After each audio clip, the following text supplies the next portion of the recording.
वळूयात पुढच्या बातमीकडे। महायुती सरकारला 2 वर्ष पूर्ण झाल्यानंतर एकनाथ शिंदेंनी फेसबुक पोस्ट केली आहे। फेसबुक पोस्ट मधून शिंदेंनी ठाकरेंना डिवचलंय। बाळासाहेबांच्या विचारांशी दगाबाजी करणाऱ्यांची साथ सोडून आता 2 वर्ष पूर्ण झाली असं एकनाथ शिंदे म्हणाले। राजकीय वारसा केवळ रक्ताने नाही तर कर्तृत्वाने सिद्ध करावा लागतो असंही एकनाथ शिंदेंनी म्हटलंय। आम्ही घेतलेल्या निर्णयाला जनतेचा पाठिंबा आहे हे लोकसभेच्या निकालात दिसून आलं असल्याचं शिंदेंचं म्हणणं आहे। खरी शिवसेना कुणाची हा गेले 2 वर्ष सुरू असलेला वादही मिटला असल्याचं शिंदेंनी आपल्या पोस्टमध्ये म्हटलंय।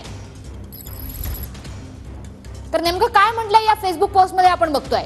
हिंदू हृदय सम्राट शिवसेना प्रमुख वंदनीय बाळासाहेब ठाकरे यांच्याशी वैचारिक दगाबाजी करत ज्यांनी असंघाशी संघ केला होता त्यांची साथ सोडून आम्ही जनतेच्या मनातले सरकार स्थापन केलं।